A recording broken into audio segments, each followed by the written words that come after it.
Welcome to Signal to Alpha, your essential market briefing.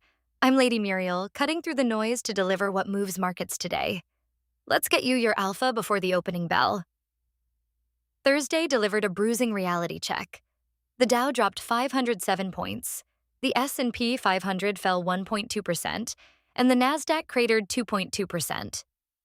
Big tech led the carnage, with Alphabet and Tesla earnings sparking an $889 billion wipeout across the Magnificent Seven. But here's the twist.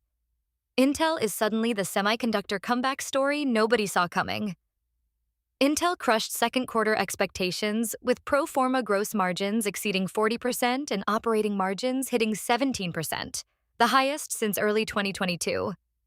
Seaport Research says Intel's high fixed cost model is now working in its favor, showing serious operating leverage.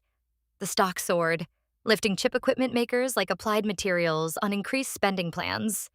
Just 2 years ago, investors questioned Intel's financial viability.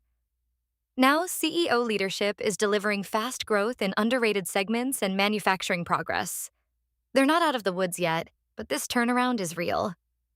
Meanwhile, Tesla saw its worst post-earnings drop in over a year, losing $214 billion in market cap. Investors panned Elon Musk's aggressive spending plans, and Oppenheimer noted muted commentary on Optimus and robotaxi, given the massive technology challenges ahead. Wall Street got more questions than answers on capital allocation. On the policy front, President Trump rolled out a new tariff structure Thursday affecting approximately 99% of U.S. trade. The administration imposed 10% levies on countries with forced labor bans and 12.5% on nations without such protections.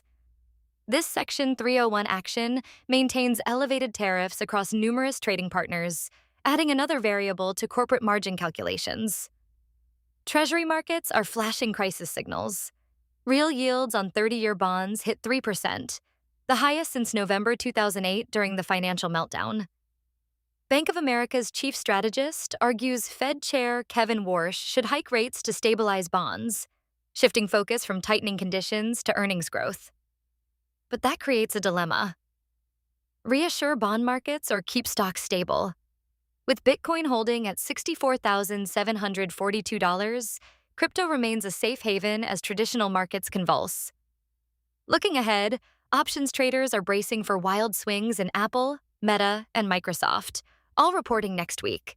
Implied volatility is elevated, signaling nervous sentiment as the S&P 500 flashes sell signals.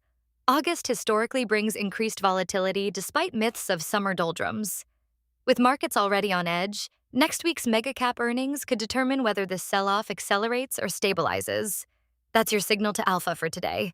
Subscribe for tomorrow's essential market briefing. Trade smart, stay informed. Check us out at capitalcopilot.io.